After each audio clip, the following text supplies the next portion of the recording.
너희가 어찌 그들이 자라기를 기다리겠으며 어찌 남편넷이 지내겠다고 결심하겠느냐? 내 딸들아, 그렇지 아니하니라.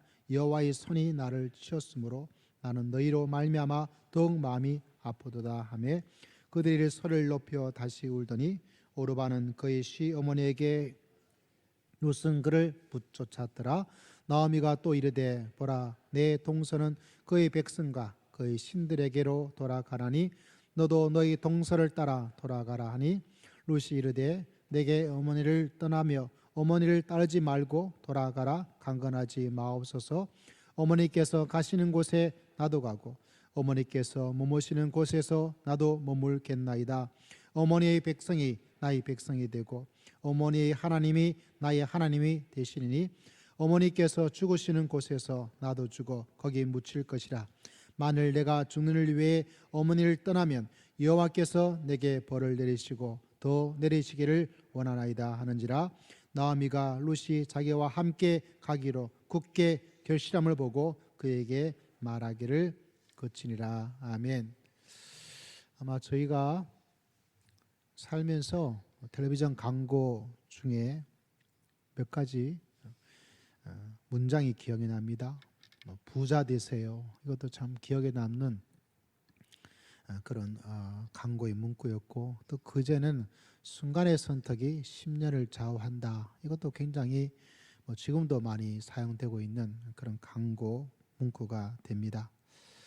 안타깝지만 그 말을 했던 한 사람은 결국 자기의 생명을 끊는 선택의 안타까움을 저희들에게 전해주고 있습니다. 오늘 이야기를 먼저 꺼내는 것은 우리의 선택 참 중요하죠. 우리 모두가 알고 있는 것처럼 어떤 선택을 하느냐, 그것이 아주 중요한, 우리는 매일매일 선택의 기로 속에 살고 있습니다. 일찍 일어날 것인가, 좀 더 잠을 잘 것인가, 이것도 순간의 선택이 되어지고, 또 중요한 선택은 이 남자 이 여자랑 결혼할 것인가, 다른 사람하고 결혼할 것인가, 또 그것도 중요한 선택이 되어지고, 이 직장에 가야 될 것인가 말아야 될 것인가, 그것도 중요한 선택이 되어지고, 크든 작든 우리는 어떤 선택 속에서 살아갈 수밖에 없습니다. 그 선택이 우리들에게 긴 선택의 시간을 주지 않고 어떤 참 중요한 순간 속에서 결정을 해야 되는데, 자, 우리는 어떤 선택의 모습을 가지고 있어야 될 것인가? 자, 어떤 선택의 순간 속에서 믿음의 사람들은 어떤 모습을 가져야 될 것인가? 우리가 읽었던 룻기 속에서 우리가 오르바라는 사람과 나오미의 며느리였던 룻의 모습을 바라보게 됩니다. 자, 이 당시에 결혼이란 것이 단지 지금 시대처럼 이 남자랑 살 거야, 이 여자랑 살 거야, 이런 문제만 가지고 있는 것이 아니고, 내가 그 집에 들어간다, 그 집에 들어가면 그 집 식구가 되고 그 집 귀신이 되고, 이런 옛날의 문화를 가지고 있었죠. 더 이전의 시대, 더 오래전 시대는 어떤 문제까지 했냐면, 그 민족 그 집에 가면 그가 그 집이 믿고 있는, 그 민족이 의지하고 있는 신들에 대한 것까지 다 포함되어지는 것을 바라보게 됩니다. 그래서 오늘 읽었던 말씀에도 이런 이야기가 나오죠. 15절에 보니까 보라, 내 동서는 그의 백성과 그의 신들에게로 돌아갔다라는 이야기를 하고 있습니다. 다시 말하자면 자기가 모압의 그 친정으로 돌아가고, 친정 돌아가면 또 어떤 기회가 되어지면 또 모압의 어떤 남자라 결혼해서 가정을 꾸며 나갈 텐데, 한 가정을 이루는 것만의 문제가 아니라 어떤 문제까지, 종교적 신들에 대한 문제까지 같이 결정이 되어지는 그런 시대를 살고 있습니다. 요새는 좀 많이 좀 자유로워졌죠. 옛날에 다른 종교 되어지면 꼭 같이 해야 된다, 이것이 좀 있었지만, 지금은 조금 옛날보다는 좀 완화가 된 것 같아요. 당신은 이렇게, 나는 이렇게, 부모는 이렇게, 자식은 이렇게, 좀 된 것들이 옛날만큼 이렇게 강하게 강조되고 강조되는 그런 시대는 조금은 얇아진 것 같지만, 그래도 좀 남아있죠. 옛날은 더 그것이 강했던 그런 시대를 살고 있는데, 그 시대 속에서 이런 선택의 중요한 기로에 무엇을 우리가 선택하고 또 어떤 교훈을 가져야 될 것인가, 가장 중요한 것 가운데 하나가 다른 것이 아니라 눈을 너무 믿지 말라는 거예요. 누구의 눈을? 내 눈을 믿지 말라는 거예요. 내 눈을. 사람의 눈은 참 중요합니다. 그리고 우리가 교육 중에도 시청각 교육이 있죠. 보는 거 굉장히 중요해요. 그래서 지금도 우리는 보죠. 여러분이 저를 보고 집에 가면 텔레비전을 보고 또 뭘 봐요? 스마트폰을 보고. 그 사람들이 눈을 빼앗으면 그 사람의 인생을 결정하고 끌고 갈 수가 있어요. 그래서 여러분 많은 곳에 삐까뻔쩍해요. 그래서 뭐 안 좋은 곳에 보면 어때요? 막 휘황찬란하죠. 특히 이단들 같은 데 보면 그런 시각적인 것들을 막 해서 사람들을 혼동시키고 혼란을 시켜 나가는 것들 다 이유가 있습니다. 왜냐하면 사람은 눈에 굉장히 약하기 때문에 그래요. 눈에 약한 거. 예. 서로 인사하겠습니다. 자비는 성도에게 눈을 조심합시다. 시작. 눈을 조심해야 돼. 근데 우리 눈은 한계를 가지고 있습니다. 왜? 내가 눈에 보이는 것만을 가지고 살아갈 수밖에 없는 연약함을 가지고 있는 거예요. 그래서 믿음의 사람들은 내 눈을 믿지 말아야 돼. 내 눈이 보는 것을 최고로 조심해야 된다. 그걸 모르는 사람들은 항상 내가 봤다니까. 내가 본 게 확실해. 이렇게 이야기하는데 믿음의 사람들은 내 눈이 보는 것은 얼마나 부족한가. 누구의 눈으로 봐야 될까요? 하나님의 눈으로 볼 수 있는 그것이 바로 신앙이 좋은 거예요. 믿음이 없거나 모든 것을 잘 모르는 사람들은 그걸 보지를 못해요. 여러분 아브라함과 롯과 비슷한 룻이 나오죠. 저 어릴 때 이 롯하고 룻이 항상 헷갈렸어요. 아브라함의 조카가 룻인지 룻게 나온 게 롯인지 말할 때마다 이 오자와 우자 사이에 누가 누구지 헷갈렸던 그런 기억이 있는데 그 아브라함과 아브라함 조카도 드디어 재산이 좀 많아지고 그 밑에 있는 하인들도 많아지고 하다 보니까 삼촌하고 조카 사이는 참 좋은데 그 밑에 있는 사람들은 서로 경쟁, 다툼을 할 수밖에 없어요. 뭐 예를 들면 물이 있는데 밑에 있는 사람들은 어때? 이 물을 먹어야 자기도 먹고 염소도 먹고 양떼도 먹고 동물도 먹을 수 있는데 한정되어 있거든요. 그러다 보니까 어때요? 그 속에 뭐가 일어날 수밖에 없어요. 내가 먼저 먹겠다. 먼저 먹으면 물이 양이 많으면 상관이 없는데 여러 가지 문제가 생기죠. 그래서 아브라함이 안 되겠다 이러다간 집안 싸움 나겠다 싶어서 불렀어요. 밖에 나갔습니다. 네가 어느 곳을 선택할 것인가? 거기 보면 참 재미있는 구절이 나옵니다. 어떤 구절이 나옵니까? 예. 롯이 보기를 에덴 동산 같아 보이는 곳을 선택해요. 그것이 바로 소돔과 고모라예요. 자기 눈에 좋은 것을 선택한 거예요. 왜? 사람은 그렇게 자기 눈에 보이는 것을 선택하게 되는데 그 구절이 뭐예요? 참 재미있어요. 에덴 동산 같아. 여러분 에덴 동산의 이야기를 거슬러 올라가면 아담과 하와도 어떤 것을 보면 그 보기에 좋아 보인다는 것이 나와요. 그만큼 우리들이 보는 것이 많은 영향을 미치고 있다는 것을 기억해야 됩니다. 그래서 내 눈을 잘 지켜나가는 게 굉장히 중요해요. 왜? 내가 무엇을 보느냐에 따라서 내 삶이 많은 영향을 미치고 있기 때문에 그래요. 근데 문제는 내 눈이 보는 것으로 살아가는 것이 아니라 우리는 또 하나의 눈을 가지고 와야 돼요. 누구의 눈을? 하나님의 눈. 하나님이 어떻게 바라보고 있을 것인가. 내 눈이 바라본다는 것은 굉장히 현실적입니다. 그리고 현실적이라는 말은 또 다른 말로는 지금 보기에 좋다는 거예요. 지금 보기에 좋다는 것은 어떤 의미를 가지고 있느냐? 나중에 얼마 후에는 그것이 좋지 않다는 것을 말을 하고 있습니다. 아담과 하와도 자기 눈에 지금 보는 그거를 선택해 버린 거예요. 보암직하다. 아브라함의 조카 롯도 선택을 했습니다. 에덴 동산 같이 보이는 지금을 선택한 거예요.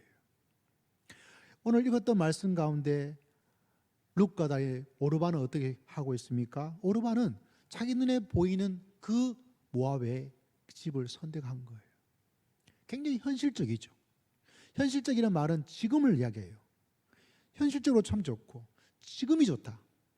근데 그 말은 어떤 의미를 가지고 있냐면 나중이 좋지 않다는 의미를 또 가지고 있는 거예요. 그래서 믿음의 사람이 된다는 것은 현실적으로 지금의 문제, 그것에 보는 좋은 것이 아니라 어때요? 하나님의 눈에서는 조금 더 있다가 우리는 언제까지 봐야 됩니까? 우리가 죽어서 이 지구의 모든 것이 다 되어지고 끝나는 그 먼 미래까지 바라보면서 믿음의 길을 달려갈 수 있는 여러분 모두가 되시기를 주의 이름으로 축복합니다. 다시 말하자면 현실적으로는 조금 아니에요. 지금은 조금 뭔가 아니에요. 그거를 선택하는 것이 바로 믿음의 눈이 될 수 있다는 것을 기억해야 돼요. 여러분 오르바를 보십시오. 이 집에는 더 이상 아무런 것이 없어요. 재산도 없어, 자식도 없어, 시아버지도 없어, 남편도 없어, 아무것도 없어. 있는 건 딸랑 뭐밖에 없어요? 흔히 말해서 늙어 빠진 어머니밖에 없어요. 이 사람을 한평생 모시고 살아야 돼요. 여러분 같으면 그걸 선택하겠어요? 만약 우리 딸이 이런 상황 속에서 아버지, 남편도 죽었어요. 시아버도 없어요. 돈도 없어. 아무것도 없어. 빚더미밖에 없어요. 근데 그 집에 계속 있겠다 그러면 야, 너 미쳤냐? 볼 게 뭐가 있다고? 이런 말을 할 수밖에 없는 일이에요. 근데 오르바는 그 상황, 지금 현실적인 상황에서 자기 보기에 좋은 걸 선택한 거예요. 오르바에게 박수를 쳐줘야 돼요. 굉장히 똑똑한 사람이에요. 굉장히 총명한 사람이에요. 왜? 지금 현실적으로 아무것도 없어요. 근데 나오미의 이 가정에 이상한 여자 하나가 있었습니다. 그 사람의 이름은 바로 룻이에요. 현실적으로 좀 올바른 선택이 아니에요. 빚밖에 없고 아무런 것도 없어요. 그저 늙어 빠진 이 할머니, 이 사람 평생 데리고 살아요. 아무런 것이 없어요. 근데 그에게 뭐가 있느냐? 그 집안에 누가 있어요? 시어머니가 있는 것이 아니라 룻은 시어머니만 본 게 아니에요. 무엇을 보았을까요? 하나님을 본 거예요. 나는 참 대단하다고 생각돼요. 우리가 하나님 가면 하나님께서 막 이 가정 축복해 주시고 이 가정 잘 되게 해 주시고 야 하나님 그 하나님 믿으니까 나도 잘 될 거야 이렇게 될 텐데 이 집안은 그런 것도 아니에요. 그래서 여러분 믿음은 하나님의 은혜고 하나님의 축복이에요. 할렐루야. 잘 된다고 해서 그 집안에 믿음이 좋은 게 되어진 것도 아니고요. 못 된다고 해서 믿음의 어떤 것이 아니라 정말 믿음은 하나님의 은혜의 선물이라고밖에 설명할 수가 없어요. 도대체 이 집안에 뭘 보고 나오미의 며느리 가운데 한 이상한 믿음의 사람 룻이 그곳에서 그 가정에서 뭘 선택해요? 실제로 빚밖에 없는 이 가정에 남자가 없는 시대에 얼마나 괴롭고 힘든지를 너무나 현실적으로 잘 아는 이 시대 속에서 그 여자 하나밖에 없는 나이든 이 할머니 한 분을 모시고 평생을 자기 인생을 허비해야 되는데 그는 그것을 이겨내요. 무엇을 보았기 때문에? 하나님을 보았기 때문에. 그래서 여러분 끊임없이 우리를 훈련시켜야 됩니다. 지금 현실적으로 내년 참 좋은데 이거 정말 잘 될 거야 라는 그 순간 속에 우리는 하나님 현실적으로 지금 이것이 좋지만 1년이 지나고 2년이 지나고 3년이 지나고 4년이 지났을 그때에도 나에게도 가장 좋은 것을 선택하고 싶습니다. 여러분 이런 마음으로 믿음의 길을 달려갈 수 있는 여러분 모두가 되시기를 주의 이름으로 축복합니다. 지금 현실적으로는 어떨지 몰라요. 그러나 그 다음에 특히 믿음의 사람들은 다 긴 안목을 가지고 있어야 돼요. 뭐를 바라봐야 됩니까? 이 땅의 삶은 우리에게 100년의 시간밖에 되지 않아요. 우리에게 주는 영생복락의 시간은 너무나 길고 영원합니다. 그 하나님의 나라를 바라보면서 현실적으로 지금 이것만 눈과 마음을 빼앗기지 말고 영원한 하나님의 나라를 바라보면서 믿음의 길을 걸어갈 수 있는 여러분 모두가 되시기를 주의 이름으로 축복합니다. 특히 청년들은 꼭 기억하셔야 돼요.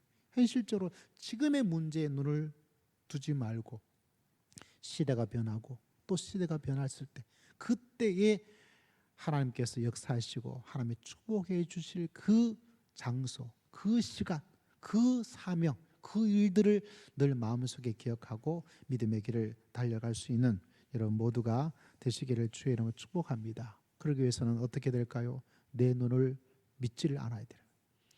이걸 깡그리 무시하고 살아야 돼. 너무 이상적으로 살아야 돼. 이런 이야기가 아니에요. 내 눈에 보이는 지금의 것을 선택하면 현실적인 것들만 선택해 나가면 어때요? 지금은 좋을지 몰라요.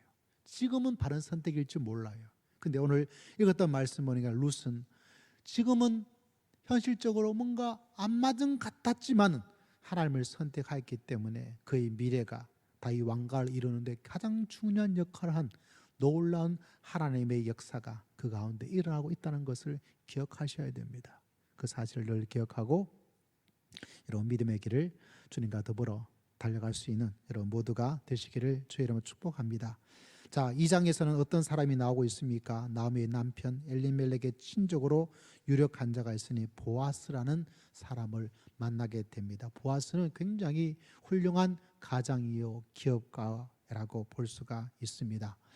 여러분, 롯은 어떤 사람입니까? 한국적인 배경에서 이야기를 하자면 동남아에서 온 여인이에요.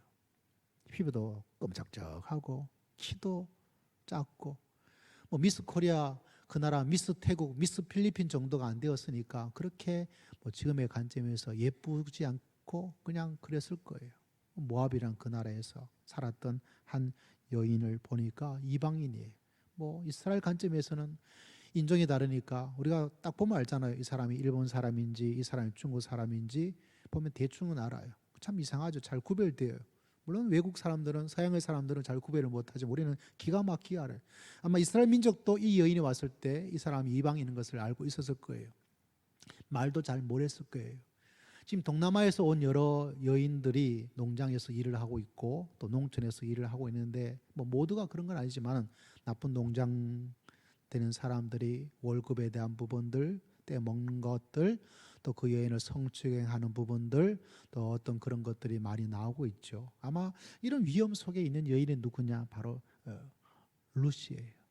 그런데 하나님을 선택한 이 여인에게 하나님의 역사가 일어납니다. 여러분에게도 이런 결단이 있는 곳에 하나님의 역사가 일어날 줄 믿습니다. 이게 참 놀라워요. 그 가운데 이런 보아스란 사람을 만나게 되었죠. 4절에 보니까 그 가운데 보아스가 베들레헴의 마침이란 단어를 통해서 그 놀라운 일들을 만들어가요. 여러분 우리가 그렇습니다. 믿음의 길을 걸어가면서 하나님을 선택한 그 어렵고 힘든 가운데서 하나님 믿습니다. 나는 하나님을 선택할 거예요. 나는 하나님을 따라갈 거예요. 나는 하나님을 바라볼 거예요. 라는 결정을 내렸을 그때는 어떤 때는 참 기가 막힌 신비한 일들이 막 일어나는 것을 바라보게 되어져요. 참 너무나 신기하고 놀라운 일들을 만나게 됩니다. 어떤 일들을 만나게 되었습니까? 보아스 같은 좋은 사람들. 여러분 2장 4절을 한번 읽어보십시오. 2장 4절 같이 한번 읽겠습니다. 시작. 마침 보아스가 베들레헴에서부터 와서 베는 자들에게 이르되 여호와께서 너희와 함께 하시기를 원하노라 하니 그들이 대답하되 여호와께서 당신에게 복 주시기를 원하나이다. 그 밑에 있는 직원에게 이 사장님이 어떻게 말하는가? 다시 말하면 기업의 문화가 달라요. 나는 우리 교회, 한국 교회가 좋은 믿음의 사람은 참 많이 만들어내는데 그 사람이 있는 기업의 문화를 바꾸는 기업의 문화를 참 만드는 일은 참 어렵게 안 하고 있다. 이걸 보면 참 마음이 아파요. 이걸 보아스를 보십시오. 기업의 문화가 달라요. 뭐라고 인사하고 있습니까? 여호와께서 너희와 함께 하시기를 원하노라. 분명한 하나님에 대한 이야기. 우리나라도 이런 좋은 기업의 문화를 가지고 기업의 문화를 기독교 문화로 만들 수 있는 그런 기업가 그런 일터가 좀 많았으면 좋겠어요. 단지 뭐 큐티를 한다, 단지 성경을 읽는다 그 정도 차원이 아니라 기업의 문화가 이 기업의 문화는 사람들이 참 오고 싶은 기업의 문화다. 오고 싶어하는 회사다. 물론 다른 데보다는 월급이 조금 작아. 근데 이 나라 이 회사에 들어오면 내가 굉장히 행복하고 내가 정말 건강하게 직장생활을 오래오래 할 수 있고 정말 합리적인 그런 곳이다. 여러분 이런 기업의 문화를 만들면서 믿음의 길을 걸어갈 수 있는 사람들 여러분의 자녀가 되기를 기도하며 꿈꾸면서 믿음의 길을 달려갈 수 있기를 주의 이름으로 축복합니다. 우리는 그것에서 아직 발전의 단계에 있습니다. 도리어 세상에 가는 기업의 문화보다 더 안 좋은 기업의 문화를 만들어버려서 도리어 사람들이 싫어하는 거예요. 사람들이 이해할 수 없는 거죠. 왜? 기업의 문화가 기독교적 기업의 문화가 아니에요. 가지고 있는 것이. 그래서 이게 참 중요합니다. 너무너무 중요한 거예요. 사람이 또 어떻습니까? 한 사람 한 사람에 대한 배려심이 괜찮아요. 그 이방 여인들 아마 못생길 수도 있죠. 이상할 수도 있죠. 근데 그 이방 여인 룻에게 배려하는 배려의 마음들을 바라보면 이 사람이 어떤 아름다운 모습을 가지고 있는가. 또 결국 이 룻과 결혼하기를 원해요. 결혼하기를 원할 때 나 한다 이러지 않고 마땅히 기업 물을 자가 우선순위를 가진 사람이 있는데 그 절차를 다 밟아요. 절차를. 이걸 굉장히 중요하게 생각해야 돼요. 어떤 일을 해 나갈 때 어떤 절차란 것이 있거든요. 근데 사람들은 어떤 하나님의 일이다 이렇게 하면 뭐 절차 무시하고 다 하려고 그래요. 그리고 그렇게 해야만 된다고. 또 그 절차가 자기 생각대로 이루어지지 않으면 뭔가 잘못되고 있다라는 생각을 가질 때가 종종 있는데 그것도 중요한 것이 아니고 올바른 것이 아닙니다. 믿음의 사람들은 이런 사람들의 모습, 특히 보아스, 정말 기업에 대한 생각들, 직장을 어떻게 믿음으로 그렇게 살아야 될 것인가 고민하는 사람이라면 저는 정말 이 보아스를 좀 연구하고 또 이 사람의 인품과 이 사람의 기업의 마인드와 이 사람의 리더십을 좀 본받아라 이렇게 추천해주고 싶은 사람이 있다면 바로 이 보아스입니다. 우리 성도님들이 이 보아스 같은 믿음의 아름다운 모습을 가지고 믿음의 길을 달려갈 수 있기를 주의 이름으로 축복합니다. 기업적인 문화, 인사, 연약한 사람에 대한 배려심, 어떤 일이 있을 때 그 일을 진행해 나가는 절차와 순서를 지켜 나가는 것, 이것이 깔끔해요. 흠을 그렇게 잡을 데가 없어요. 사람은 참 좋은데 이런 일 저런 일을 하는 데는 참 엉망이다 이런 것도 아니거든요. 그 모든 면에서 조화를 가지고 있는 그런 모습을 바라보게 되어집니다. 이런 일 모든 것은 어디서 출발했을까요? 다른 것이 아니에요. 바로 룻이 하나님을 믿기로 결정하고 선택하는 그 순간 속에서 일어나게 되었다는 사실입니다. 여러분도 믿음의 길을 걸어가면서 내 눈에 지금 현재 좋은 것, 안정적인 것 선택하지 말고 좀 힘들 수도 있지만 좀 어렵고 어리석은 결정일 수도 있지만 도리어 하나님이 원하시는 것이 무엇입니까? 하나님이 원하시는 것이 무엇입니까? 하나님의 눈을 저희 가운데 허락하여 주시옵소서. 그래서 하나님께서 원하시는 그 길을 선택하여서 참다운 아름다운 믿음의 길을 아름답게 달려갈 수 있는 여러분 모두가 다 되시기를 주의 이름